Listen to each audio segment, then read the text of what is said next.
Season 3 is here and emotions are mixed. Welcome to our review of Voltron's latest season. Whoosh. It's off. Season 3 was both a bang and a whimper. It had great action, an awesome new villain, and moved the plot forward by leaps and bounds. However, the pace was almost too quick. Some episodes felt like they contained enough information for 2 or 3 episodes, and it seemed like we weren't able to spend as much time with Team Voltron. With only 7 episodes and a total watch time of 3.5 hours, Season 3 was only half a season, and that really shows. Also, if we count seasons 1 and 2 as being one complete story arc, then this past season was only 1/4 of an arc. It literally starts off with, we know Shiro's missing, and then Keith is all like, moping around, looking for him. Around in space. Looking for him through the rubble or whatever. Yeah, you know, it's kind of like saving the universe has taken a back seat to finding his friend. Yeah. Which I'm not complaining about. No. I think that's great. Yes. Friends before the universe. But right then and there, we're all like, oh my, yeah.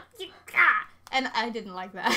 but I did. And then we cut to the other paladins and Allura, who seemingly have just kind of moved on. So that was a bit jarring because it's like, how much time has passed? You know, it's like, has this been a really long time, or... And Keith has to remind them that Shiro isn't there or whatever. Like, they're all just trying to avoid the fact that he's gone. Like, they're going through denial or something. And I don't like that. So that was kind of a weird tone, I guess. And... well, we were watching it, it was like 3 o'clock in the morning, so things already felt a bit disconnected from reality, and then, like, the season itself just, like, something I kept thinking was, this doesn't feel like Voltron, and I think a lot of other people felt that way.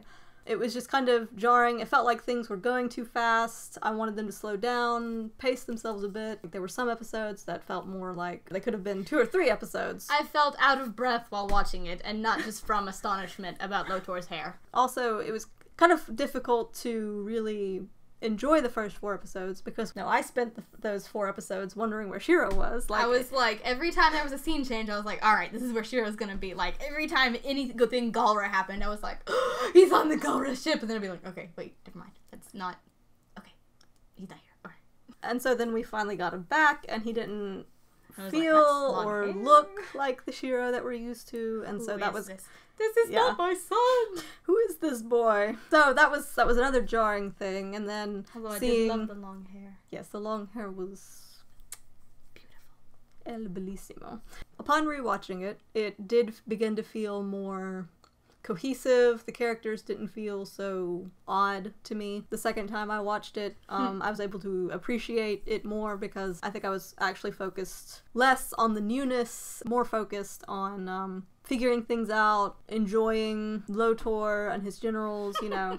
They were really great. I felt like rewatching it put things more in perspective for me. I can say that definitely. I definitely liked Lotor. Definitely a new villain, and I kind of feel like this is a parallel with Avatar: The Last Airbender, because for the first season, oh, the Fire Lord is so evil, and he's got all these big bad cronies, and oh, he's like ruling the entire world, and blah, blah, blah.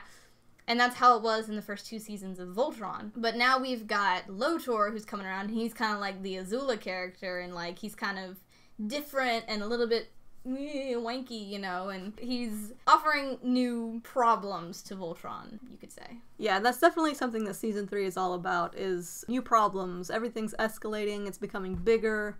More serious. I think that's one of the reasons why, well, like, at the end of Season 2, Shiro disappearing was a huge setback for Team Voltron, and I think that whatever's going on with him, whether he's a clone, an android, or if he's just been brainwashed, you know, there's definitely something up with him, and I think that that's going to cause another setback here in Season 4, so that, you know, once again, the stakes are higher. You know, I'm wondering where they're gonna, you know, go with the storyline, but I definitely think that there's going to be another big setback at the end of Season 4, kind of like we saw at the end of Season 2. That's gonna make Team Voltron have to...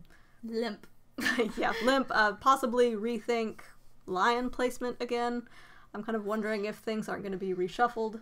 Again. I felt like the line switch was handled really well, because that was something I was kind of nervous about. I was afraid that they would just rush through the process. The way they handled when Black accepted Keith as her paladin, and then Lance was all like, why won't Blue let me in? I can't do it I'm a horrible paladin. But then Allura explained to him that since he accepted Keith as the Black Lion, that was kind of his way of being like, I'll be there for you, man. I thought that was really explained very well.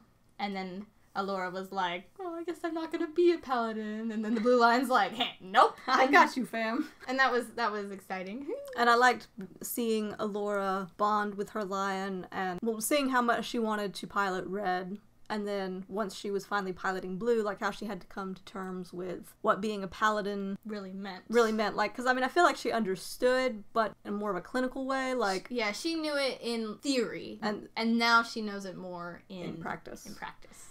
I felt like it was very true to her character, the way they did it, the way, you know, that she had to realize that she couldn't handle everything on her own, and that she needed to ask for help. Well, when they were on Thacerix, and by the time they left, I thought it was really neat how the bond with her lion was evident, because her cockpit had returned to its normal blue lighting, but everyone else's was still red, and to me that kind of reflected that maybe the other paladins were kind of still in a state of turmoil, maybe still kind of lost, but Allura had found her way. Aww, that's nice. I hadn't thought of that before. And I also thought it was a really nice touch that Keith didn't want to be the pilot of Black. I was just about to say that. I really liked that too. I also liked the Galra Generals. They were all sweet. I know, they were, because we had Space Tylee. Narti, she was cool, and it's interesting that she has, Hagar's cat or something? Yeah, it's like, is this the same cat? It's a different cat? What's the story here? And I love how she has a cat in the first place among a bunch of cat people, you know? And then Aksha was really cool because, you know, that part when she, you know, salutes. Yeah, you can see it in her eyes when she saluted Lotor that first time when he was in the arena, that, I think that maybe she's the one that's, the most... I'm gonna follow this dude till the end. Yeah, she's, very loyal, really believes in what he believes and what he does, I think, is kind of the read I get on Aksha. Yeah. And then there was... you know, the other one with the big fluffy ears. I can't Zethrid. Zethrid, I can't remember her name. She's awesome. When I first saw her in, the trailer, I was like, oh man, she's gonna be Hulk up in here. And I was right. I was like, what the heck? This lady is intense. I definitely want to see a rematch between Allura and Zethrid, because it looked like they were pretty evenly matched strength-wise. Allura might possibly have been a little bit stronger, which is really cool. So yeah, I really want to see them have another throwdown. And finally, we come to Sven. That was... holy crap. I am so glad that we watched clips from the original 80s show, Defenders of the Universe. I would not have got it, and it would not have been as funny, but I am so glad the writers did that, and the first words that came out of his mouth, just blew my mind, and I was like, oh my goodness, it's Sven! And every word he said, I can't believe they went there. Oh my gosh. And it was 3 o'clock in the morning, and we were struggling not to scream or flip out or throw the laptop across the room. Or, you know, sprint around the house, you know, a couple of times. Yeah, I mean, it was something else. The next episode, The Journey, was... mind-boggling? Yeah, because, I mean, one thing I really liked was that they... we're definitely throwing hints the entire time. Yeah, it's definitely this is leading up to something, but we don't know what exactly. Is he a clone? Is he just brainwashed? Is he a robot android thing? Is he a Robeast? Is this the real Shiro? Is it not the real Shiro? Have we ever had the real Shiro? This episode was one of the ones that it was almost hard to enjoy watching it the first time, because Shiro was suffering again, and I would really like to see this poor man catch a break once in a while, but the writers just seem to love hurting him, so I guess that's not in the cards. You know, once he was in that pod, and he was so close to catching Voltron, then they zoom away, and he's like, no, wait, come back! No one was happy. I legit started tearing up, at that point. I was like, if they kill him right now, and when he started entering the logs, you know, oh, I'm 7 days out from Thacerix, I'm out of fuel, I'm out of food, I'm out of oxygen. This is my last log. I am literally dying. And then he thinks of all the things, all of his bonding. Happy memories, and then the lion senses him, which, you know, I think was caused by him thinking of his bond with the lion, I think is what the lion sensed, and that's why Black came and rescued him.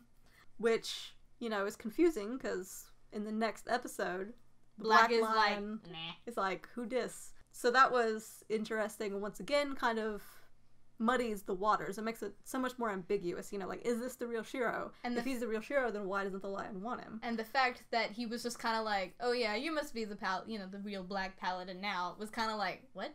No, Shiro would have been like, what the heck, Black? Let me in.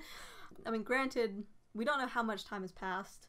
True. It could be that he sees how much the team has progressed without him, and he feels very hurt, he feels very useless, and that could be why he's acting different. So, I mean, once again, it's very ambiguous. It's like... We literally don't have any idea what's going on. Yeah. And then the backstory. Oh my goodness. I never thought I could love, like, two bad guys so much. And their love story. Yeah, like, Minerva and Zarkon's story is almost as pure as Shay and Hunk. Like, that's, like, those are the only two ships that I've ever been on board with. And I feel like a total weirdo for that. Yeah, and seeing how they kind of went in a different direction, it was like... I mean, Zarkon was kind of obsessed with power beforehand, but seeing how, in the end, love was actually his downfall was very interesting. Definitely, you know, original, I felt like. I really enjoyed how they turned the tables on that one. I'm wondering what implications the creatures from the other reality have for, like... Because, I mean, I'm kind of thinking we might be looking at a situation where in the final battle, it's not so much Voltron against the Galra Empire, it might be more various inhabitants of this reality fighting against those creatures. And more immediately, I'm wondering, what are the consequences of Zarkon waking up at the end of episode 7 going to be? Yeah, like, because what's all with that? What's up with that? What am I trying to say? are he and Lotor going to butt heads? And now that Hagar's remembered her backstory, how is that going to affect the story? So, overall, the first watch through, It was kind of like... it was both underwhelming and overwhelming at the same time. Same time! My, how the turntables. That's basically how I felt the entire time. Like, it was just so much, and it was so fast. But then, I mean, like I said, like, upon rewatching it, it felt more cohesive, it felt more natural, and I enjoyed it a lot more. So we're going to be going in depth with some of the theories that we've got about season 3. Yes, we've got lots of videos planned. With those should hopefully be posted soon. Maybe. This was just a project that we did for fun, and seeing the response to it has been absolutely amazing. Yeah. Thank you and goodbye.